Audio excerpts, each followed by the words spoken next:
बिस्मिल्लाहिर्रहमानिर्रहीम। अस्सलामु अलैकुम dear students. Lecture number 12 chapter है हमारा इलेक्ट्रोस्टैटिक्स और आज का लेक्चर स्टूडेंट्स है electric flux through plane surfaces. ये भी आपका एक लॉन्ग क्वेश्चन जो है आ सकता है, electric flux through plane surfaces. और इस लॉन्ग क्वेश्चन में जो हमारा मेथड ऑफ सॉल्विंग होगा वो हम ये टॉपिक्स जो हैं ये डिस्कस करेंगे। सबसे पहले हम जो है थोड़ी सी बात करेंगे कि प्लेन सरफेस क्या होता है, कर्व सरफेस क्या होता है, ओपन सरफेस क्या होता है और क्लोज्ड सरफेस क्या होता है। फिर हम फ्लक्स पे थोड़ी सी बात करेंगे कि व्हाट इज़ जनरली फ्लक्स, और फिर हम आएंगे इलेक्ट्रिक फ्लक्स की तरफ। We will define what is electric flux, we will define it qualitatively and quantitatively. Then we will discuss the mathematical form of electric flux, which we will define as it is the dot product of electric field intensity and area vector. तो area vector पर और electric field intensity पर बात करेंगे, मतलब हम उसके factors पर बात करेंगे। फिर जो मैथमेटिकल फॉर्म है हमारे साथ इलेक्ट्रिक फ्लक्स का, हम उसकी प्रोपोर्शनैलिटीज़ पे बात करेंगे कि तीन ऐसे क्वांटिटीज़ हैं जिसके साथ फ्लक्स का रिलेशन है, फ्लक्स की प्रोपोर्शनैलिटी हो सकती है। One is the magnitude of electric field intensity, second one is the magnitude of area vector, and third one is the angle between magnitude, the intensity and area vector। ठीक है, ये area vector क्या चीज़ है इसकी भी बहुत interesting जो है डिस्कशन है, वो डिस्कशन करेंगे। फिर हम प्रॉपर्टीज़ ऑफ फ्लक्स की तरफ आएंगे जहाँ पे हम positive flux, zero flux, negative flux, maximum flux और मिनिमम फ्लक्स को डिस्कस करेंगे। और स्टूडेंट्स ये वही प्रॉपर्टीज़ हैं जो हमने डॉट प्रोडक्ट में जनरलाइज तरीके से आपके फर्स्ट ईयर के कोर्स में पढ़ी थी। तो चूँकि electric flux is actually a dot product, so we can apply all the properties of dot product on electric flux। फिर स्टूडेंट्स क्लोज्ड सरफेसेस के केस में और ओपन सरफेसेस के केस में भी हम इसके साइन कन्वेंशंस को डिफाइन करेंगे कि when we have to take the flux as positive और कब हम फ्लक्स को नेगेटिव कंसिडर करेंगे। तो यहाँ पे ये लॉन्ग क्वेश्चन हमारा ख़त्म हो जाएगा। लेकिन इसी लॉन्ग क्वेश्चन के बेस पे इंतहाई इम्पॉर्टेंट लॉन्ग क्वेश्चन जो है, जो बहुत ज़्यादा इम्पॉर्टेंट लॉन्ग क्वेश्चन है आपका, वो है electric flux through closed surfaces, or which leads to Gauss's law. So Gauss's law is very interesting and very important topic of this first chapter, which is electrostatic। ठीक है, तो फिर उसकी तरफ हम बढ़ेंगे और बेस हमारा यही डिस्कशन होगा जो हम इलेक्ट्रिक फ्लक्स को ओपन सरफेसेस में या प्लेन सरफेसेस जैसे हम कहते हैं उसको हम जो यहाँ एक्सप्लेन करेंगे। तो उसी की टर्मिनोलॉजीज़ को फिर हमने गॉस लॉ तक पहुँचाना है। एंड गॉस लॉ इज़, आप कह दें कि इस चैप्टर से अगर आपके बोर्ड में पेपर आता है, क्वेश्चन आता है, सो 80% चांसेस जो हैं वो गॉस लॉ के आने के हैं। So it is very important law which tells us about the total flux through a closed surface. ठीक है, तो स्टूडेंट्स स्टार्ट लेते हैं। और सबसे पहले जो है स्टूडेंट्स हम थोड़ी सी बात कर लेते हैं कि what is actually the difference between plane surface and curved surface. देखें, ये जो यहाँ पे आपके साथ सरफेसेस की बात हो रही है, तो इस सरफेसेस को हम डिवाइड कर सकते हैं कुछ कैटेगरीज में। एक आपके साथ है प्लेन और कर्व्ड सरफेस, और दूसरी आपके साथ है ओपन या क्लोज्ड सरफेस। ठीक है, तो ये जो है इन दोनों टर्मिनोलॉजीज़ को स्टूडेंट्स आपने कंफ्यूज नहीं करना। प्लेन और कर्व सरफेसेस अलग चीज़ हैं और ओपन और क्लोज सरफेसेस अलग चीज़ हैं। आज हम जो है सबसे पहले बात करेंगे on plane and curve surfaces, plane and curve surfaces पे हम थोड़ी सी बात कर लेंगे। तो स्टूडेंट्स, आपके साथ जो प्लेन सरफेस है, प्लेन सरफेस को हम जो है 2D सरफेस भी कह सकते हैं और कर्व सरफेस को हम 3D सरफेस भी कह सकते हैं। प्लेन सरफेस आपके साथ 2 डायमेंशनल होता है और कर्व सरफेस आपके साथ 3 डायमेंशनल होता है। ठीक है स्टूडेंट्स, प्लेन सरफेस के लिए हम जनरली जो उसके लिए पैरामीटर फाइंड करते हैं तो हम एरिया फाइंड करते हैं, और कर्व सरफेस के लिए जो हम पैरामीटर फाइंड करते हैं तो हम जो है वी कैन से कि हम सरफेस एरिया फाइंड करते हैं। सरफेस एरिया जो है वो वॉल्यूम को जो है वो घेरता है या वॉल्यूम को बाउंड करता है, और एरिया जो है वो किसी प्लेन को बाउंड करता है। ठीक है, प्लेन को घेरता है। तो ये भी एक बहुत इंपॉर्टेंट डिफरेंस है कि प्लेन के लिए हम जनरली एरिया का वर्ड यूज करते हैं और कर्व के लिए हम सरफेस एरिया का वर्ड यूज करते हैं। सरफेस एरिया से पूरा एक वॉल्यूम जो है वो बाउंड हो जाता है। मतलब लेट सपोज आप इस मार्कर को देखें तो इस मार्कर का ये जितना आउटर एरिया है दैट इज सरफेस एरिया। ठीक है, क्योंकि ये इसने एक पूरा वॉल्यूम जो है वो बाउंड किया हुआ है। लेकिन अगर आप इस पेज के छोटे से लेट सपोज यहाँ पे मैं एक रेक्टेंगल पेज बना लूँ जिसकी थिकनेस जो है वो नेग्लिजिबली स्मॉल हो, बल्कि आइडियली जिसकी थिकनेस यहाँ पे तो इस पेज की आपके साथ कुछ ना कुछ थिकनेस है, अगर इसकी थिकनेस इंतहाई जो है नेग्लिजिबल और स्मॉल और आइडियली ये इसकी थिकनेस 0 की इक्वल हो जाए तो फिर उसको हम एरिया कहेंगे और वो एक प्लेन को जो है बाउंड करेगा, एक प्लेन को घेरेगा। ठीक है, सो आपके साथ प्लेन के लिए हम एरिया का वर्ड यूज करते हैं और आपके साथ जो है कर्व सरफेस के लिए हम सरफेस एरिया का वर्ड यूज करते हैं। स्टूडेंट्स, प्लेन्स आपके साथ 3 कैटेगरीज के हो सकते हैं, या आपके साथ एक्स वाई प्लेन हो सकता है, या वाई जेड प्लेन हो सकता है, या फिर आपके साथ जेड एक्स प्लेन हो सकता है। ठीक है, लेकिन कर्व सरफेस जो होगा वो 3 डायमेंशनल होगा, तो उसमें एक्स का कोऑर्डिनेट या एक्स की वैल्यू भी इन्वॉल्व होगी, वाई की वैल्यू भी इन्वॉल्व होगी और जेड की वैल्यू भी इन्वॉल्व होगी। या आप इस तरह कह दें कि प्लेन एरिया में आपके साथ स्टूडेंट्स लेंथ होता है और लेंथ के साथ विड्थ होती है, लेकिन कर्व सरफेस में या कर्व एरिया में स्टूडेंट्स आपके साथ लेंथ भी होता है, विड्थ भी होती है और हाइट भी होती है। तो ये आपके साथ, अगर इसके एग्जाम्पल्स की स्टूडेंट्स हम बात करें तो प्लेन में हम बात कर लेते हैं सर्कल की, लेकिन कर्व में फिर हम बात करेंगे स्फीयर की।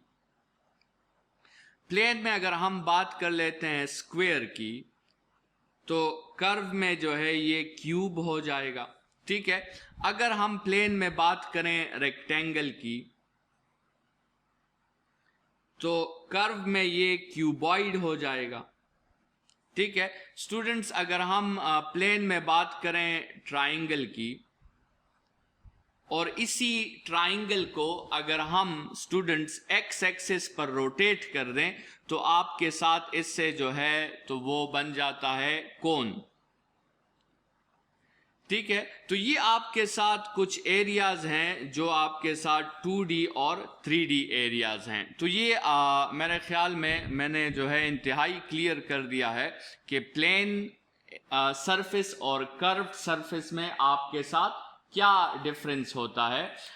इसको थोड़ा सा और एक्सप्लेन करने के लिए जो है आप ये कुछ इमेजेस देखें जिससे आपको जो है थोड़ा सा और आइडिया हो जाएगा। तो स्टूडेंट्स, ये पहला इमेज आप देखें तो इसमें आपको जो है एक सर्कल दिखाई दिया है और स्टूडेंट्स ये सर्कल जो है ये आपके साथ एक प्लेन सरफेस है। ठीक है, ये एक 2D सरफेस है, लेकिन अगर इसी सर्कल को जिस तरह आपको इमेज में दिखाया गया है, अगर इसी सर्कल को हम y एक्सिस पे रोटेट कर दें इसी सर्कल को अगर हम y एक्सिस पे रोटेट कर दें तो आपके साथ जो है स्टूडेंट्स एक रिंग टाइप स्ट्रक्चर बन जाता है।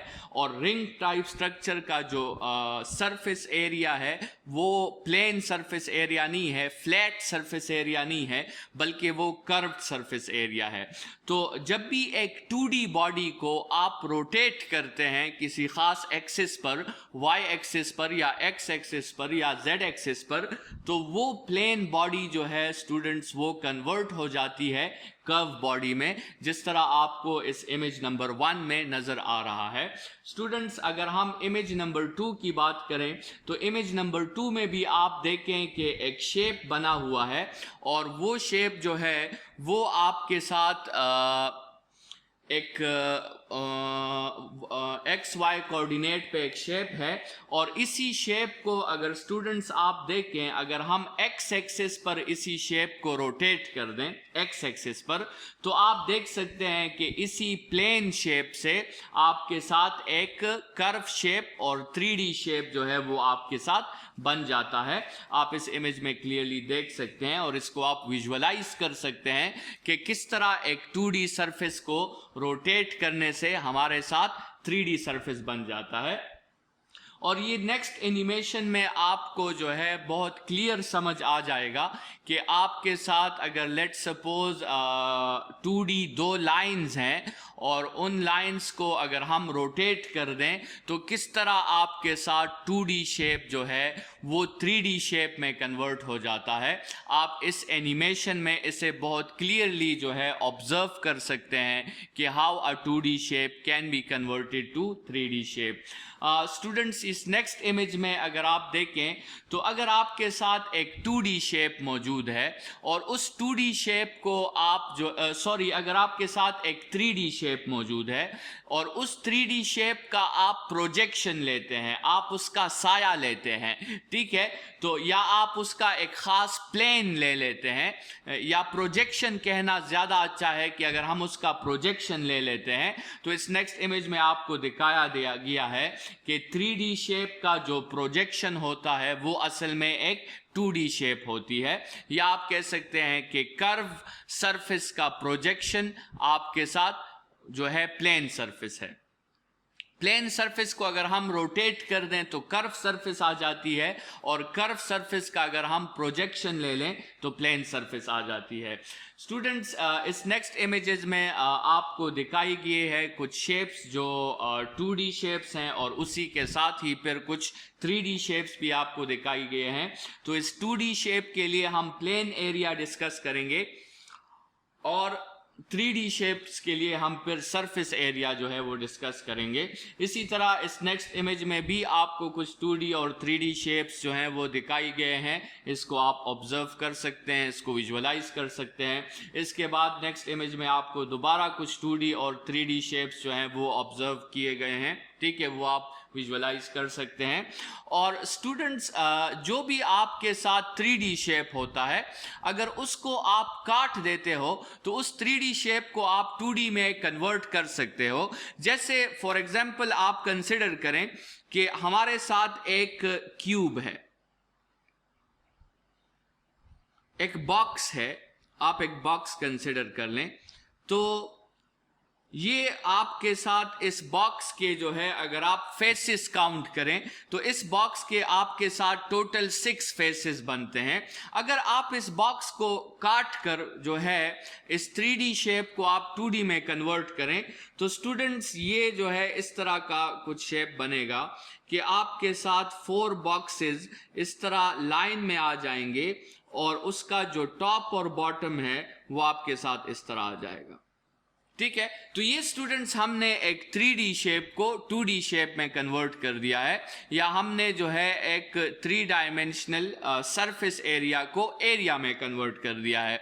इसी तरह अगर स्टूडेंट्स आपके साथ एक साइलेंडर हो, लेट्स सपोज ये आपके साथ एक साइलेंडर है और इस साइलेंडर को हम काट दें तो आपके साथ जब साइलेंडर को हम काटेंगे तो हमारे साथ एक स्ट्रेट बड़ा रेक्टेंगल बन जाएगा और बड़े रेक्टेंगल के साथ हमारे साथ इस तरह 2 सर्कल एरियाज जो हैं वो बन जाएंगे, जो आपके साथ फिर उसका टॉप और बॉटम होगा। ठीक है, तो इससे आपको थोड़ा सा आइडिया मिल गया कि किस तरह आप जो है वो 3D शेप को, सरफेस एरिया को वापस एरिया में कन्वर्ट कर सकते हो। और ये आप इस इमेज में भी यहाँ पे देख सकते हो, जिसमें आपको मुख्तलिफ शेप्स दिखाई गए हैं और मुख्तलिफ शेप्स की आपके साथ जो है वो 3D को 2D में कन्वर्ट किया गया है।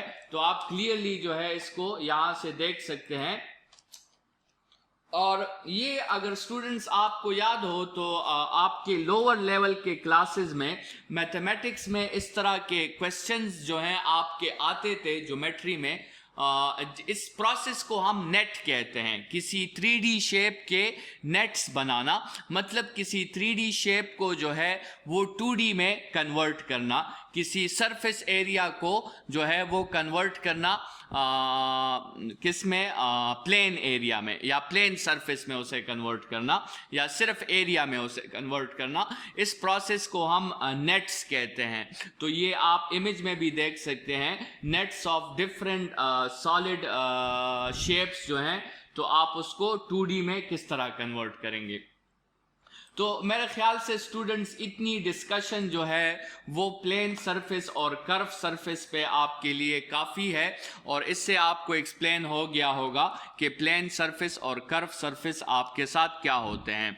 ओपन सरफेस और क्लोज सरफेस की फिर हम बाद में डिस्कशन करेंगे कि आपके साथ ओपन सरफेस और क्लोज सरफेस जो है वो असल में क्या चीज है। फिलहाल स्टूडेंट्स हम अपनी डिस्कशन स्टार्ट कर लेते हैं, और हम अपनी डिस्कशन स्टार्ट कर लेते हैं फ्लक्स से, कि ये फ्लक्स आपके साथ क्या चीज है। तो जनरली स्टूडेंट्स अगर हम इस वर्ड के मतलब को समझें तो इस वर्ड का मतलब जो है वो आपके साथ फ्लो से निकला है। ये वर्ड मतलब आप कह सकते हैं कि flux is the process of flowing. The process of flowing is called flux. ठीक है, किसी क्वांटिटी का जो है एक रीजन से फ्लो, उस प्रोसेस को हम फ्लक्स कहते हैं। मतलब लेट्स सपोज जो है आपके साथ हम कंसिडर करें कि बारिश हो रही है। ठीक है, आपके साथ बारिश हो रही है और ये बारिश के पानी के कतरे हैं जो ज़मीन पे गिर रहे हैं, और इस ज़मीन पर आपने उस कतरों को जमा करने के लिए एक सरफेस लिया हुआ है। ठीक है, तो आप किस तरह डिफाइन करोगे इसको आप कह सकते हैं, लेट्स सपोज इसको आप कह सकते हैं वाटर फ्लक्स। इसको आप क्या कह सकते हैं, वाटर फ्लक्स। अभी वाटर फ्लक्स को आप किस तरह डिफाइन कर सकते हैं स्टूडेंट्स? वाटर फ्लक्स को आप इस तरह डिफाइन कर सकते हैं कि the flow of water drops, the flow of water drops on a unit area,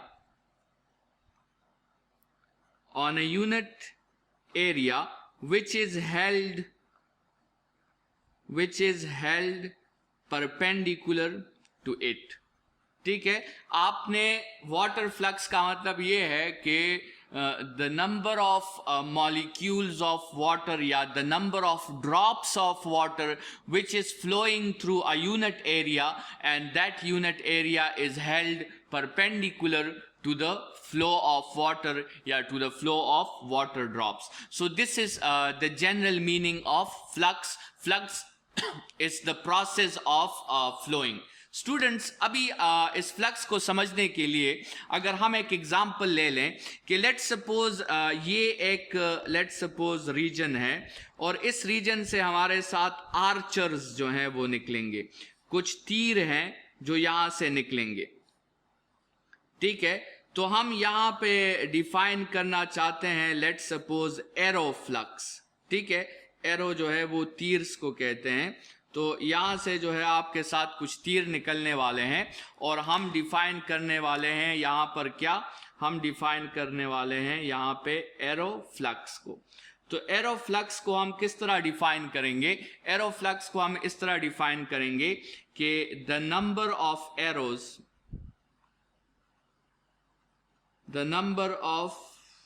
arrows passing through a unit area,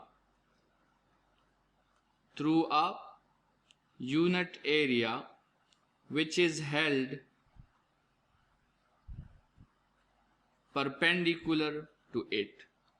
ठीक है, ये आपके साथ एरो फ्लक्स की डिफिनीशन हो जाएगी।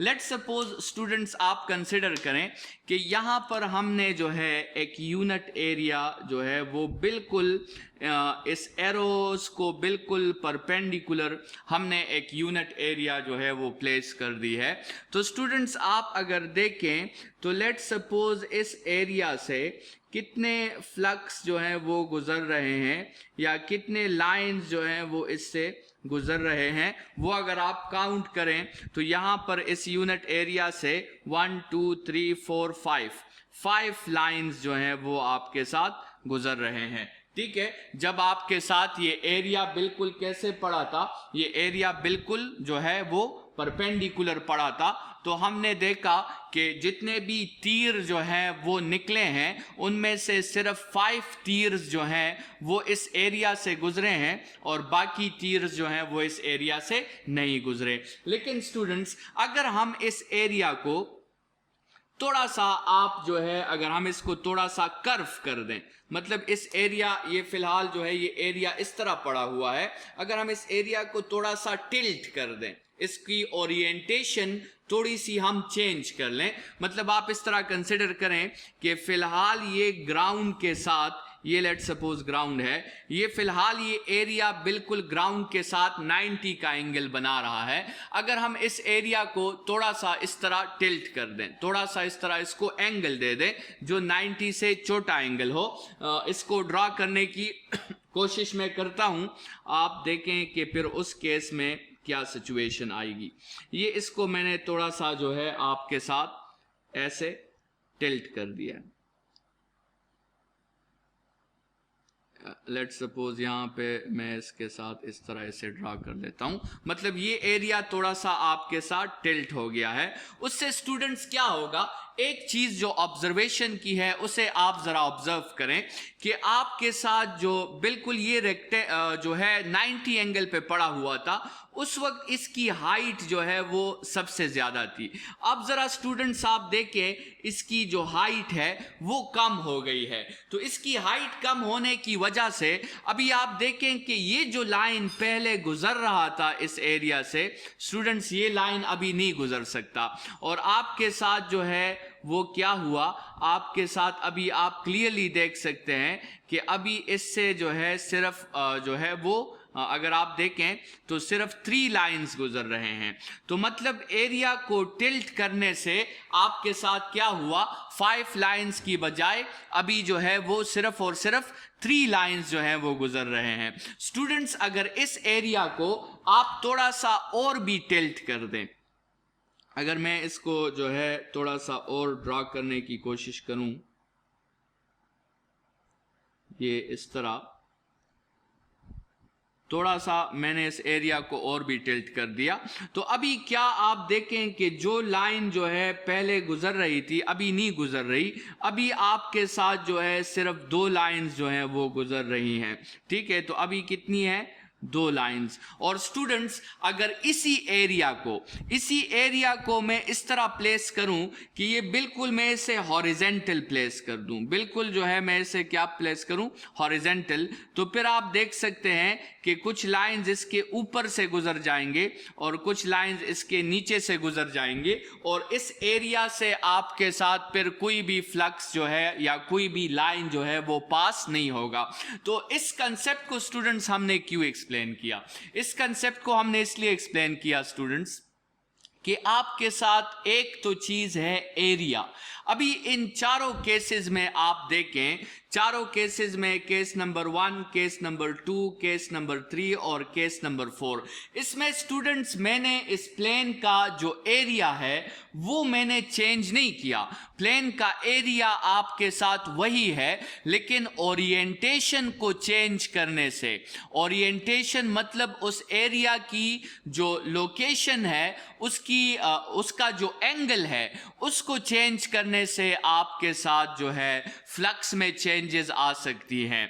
तो इसको यहाँ पे हम एक चीज़ डिफाइन करने वाले हैं जो बहुत ज़रूरी है, and that thing is called effective area.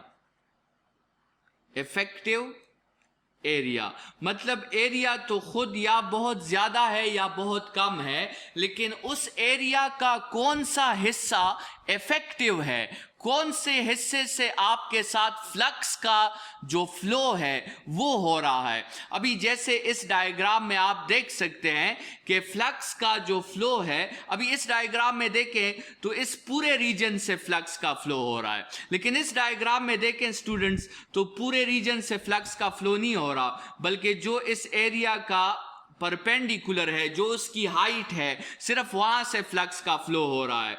और यहां पर वो हाइट और भी आपके साथ कम हो गई है, तो यहां पर फ्लक्स का फ्लो और भी कम हो जाएगा। और यहां पर ये आपने बिल्कुल हॉरिजेंटल रख दी है, हाइट 0 हो गई है, तो आपके साथ फ्लक्स की वैल्यू भी यहां पे 0 हो जाएगी। तो इफेक्टिव एरिया को डिफाइन करना बहुत जरूरी है।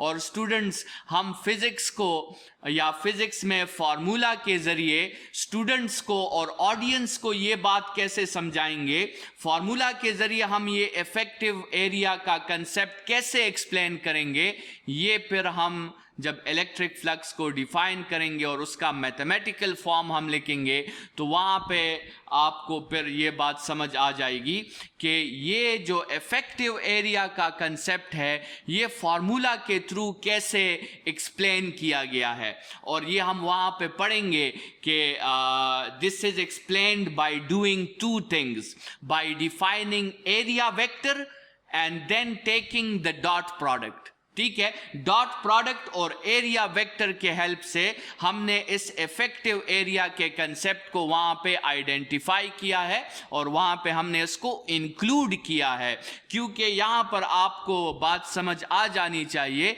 कि फ्लक्स का जो कंसेप्ट है वो इफेक्टिव एरिया पर डिपेंड करता है, वो टोटल एरिया पर डिपेंड नहीं करता, बल्कि वो सिर्फ एरिया के उस कंपोनेंट पर डिपेंड करता है जो आपके साथ द लाइंस को परपेंडिकुलर होता है। जैसे डिफिनीशन में हमने बात की, यहां आप देख लें कि it is perpendicular to it. ठीक है, तो if area is perpendicular so all is good, but if area is not perpendicular then we have to find the perpendicular component of area which will be responsible or which will be known as the effective area in that case. Students, इस example को या इस area के concept को समझाने के लिए मैं आपके साथ जो है एक दूसरा एग्जाम्पल शेयर करना चाहता हूं। लेट्स सपोज आपके साथ बारिश हो रही है और पानी के कतरे जो है वो गिर रहे हैं, और आप इस पानी के कतरों से एक बकेट है आपके साथ, एक बाल्टी है जिसे आप फिल करना चाहते हैं। लेकिन स्टूडेंट्स, वो बाल्टी आप 3 पोजीशंस में आपने रखी हुई है। पहली पोजीशन उस बाल्टी की वो ये है जिसमें आपके साथ ये सरफेस एरिया जो है, ये सरफेस एरिया या प्लेन एरिया जो है आपके साथ, ये बिल्कुल वाटर ड्रॉप्स को किस तरह है, ये वाटर ड्रॉप्स को बिल्कुल परपेंडिकुलर है। तो इस केस में स्टूडेंट्स आपको बताने की जरूरत नहीं है कि वाटर का फ्लक्स जो होगा वो सबसे मैक्सिमम होगा। लेकिन स्टूडेंट्स, अगर हम इस बाल्टी को थोड़ा सा, इसी बाल्टी को हम थोड़ा सा क्या कर दें, टिल्ट कर दें, इस बाल्टी को हम इस तरह रख दें, तो अभी आपके साथ ये एरिया जो है ये ड्रॉप्स के साथ बिल्कुल परपेंडिकुलर आपके साथ नहीं है। तो आप देख सकते हैं कि इनिशियली इससे कितने लाइंस या कितने ड्रॉप्स गुजर रहे हैं, 1 2 3 4 5 6, लेकिन अभी 1 2 3 4 5 ड्रॉप्स गुजर रहे हैं। मतलब अभी ये पूरा एरिया इफेक्टिव नहीं है, बल्कि सिर्फ इतना एरिया जो है आपके साथ इफेक्टिव है। ठीक है, जो इस टोटल एरिया का आप कह सकते हैं कि एक कंपोनेंट है। लेकिन स्टूडेंट्स, अगर इस बाल्टी को आप इस तरह रखते हैं तो आपको कहने की या बताने की ज़रूरत नहीं है कि फिर इस बाल्टी में किसी भी किस्म का वाटर फ्लो जो है वो नहीं होगा, क्योंकि अभी ये एरिया जो है आपके साथ आई है वो बिल्कुल ड्रॉप्स के साथ पैरेलल हो गई है। तो कुछ जो है ड्रॉप्स जो हैं वो बाल्टी के ऊपर से नीचे गिर जाएंगे, कुछ ड्रॉप्स पीछे से जो है नीचे गिर जाएंगे, लेकिन इस बाल्टी के अंदर किसी किस्म के वाटर ड्रॉप्स का जाना इम्पॉसिबल है। तो फिर आपके साथ वाटर फ्लक्स की वैल्यू 0 हो जाएगी। स्टूडेंट्स, ये जो फ्लक्स का एरिया के ऊपर डिपेंडेंस है, ये इस दो एग्जाम्पल से आपको क्लियर हो जाना चाहिए। और यहाँ पर मैं आपको एक इमेज भी दिखा देता हूँ, और इस इमेज के हेल्प से आप देख सकते हैं कि आपके साथ किस तरह ओरिएंटेशन अगर आपके साथ चेंज हो जाती है किसी एरिया की, तो फिर उससे नंबर ऑफ लाइंस जो होते हैं वो नंबर ऑफ लाइंस चेंज हो सकते हैं। तो इफेक्टिव एरिया के कंसेप्ट को समझना बहुत ज़रूरी है, और इस इमेज में आप क्लियरली इफेक्टिव एरिया के कंसेप्ट को समझ सकते हैं। इसके बाद आपके साथ जो है ये एक छोटी सी एनिमेशन जो है मैं शेयर करने वाला हूं, और ये एनिमेशन को आप देखें तो आप जो है वो क्लियरली देख सकते हैं कि किस तरह एरिया की ओरिएंटेशन को चेंज करने से कभी कभार उससे फीड लाइंस कम गुजरते हैं और कभी कभार उससे फीड लाइंस आपके साथ ज़्यादा गुजरते हैं। तो ये इफेक्टिव एरिया के कंसेप्ट को समझना हमारे लिए बहुत ज़रूरी है, और ये हमें हेल्प करेगी आपके साथ इलेक्ट्रिक फ्लक्स में भी, और आगे फिर मैग्नेटिक फ्लक्स में भी ये हमें हेल्प करेगी। तो इस इफेक्टिव एरिया के कंसेप्ट को समझना बहुत ज़रूरी है। और स्टूडेंट्स, इस बात को भी समझना बहुत ज़रूरी है कि किस तरह इस इफेक्टिव एरिया के कंसेप्ट को हमने फार्मूला के हेल्प से जो है आइडेंटिफाई किया है, या किस तरह इस इफेक्टिव एरिया के कंसेप्ट को हमने फार्मूला के ज़रिए इंक्लूड किया है। तो स्टूडेंट्स, वो डिस्कशन फिर हम नेक्स्ट लेक्चर में जब हम इलेक्ट्रिक फ्लक्स को डिफाइन करेंगे तो वो डिस्कशन फिर हमारी वहाँ पे होगी। इस लेक्चर को इसी जगह पे एंड करते हैं। नेक्स्ट लेक्चर में दोबारा मिलेंगे। अपना बहुत ख्याल रखिएगा। Thank you students.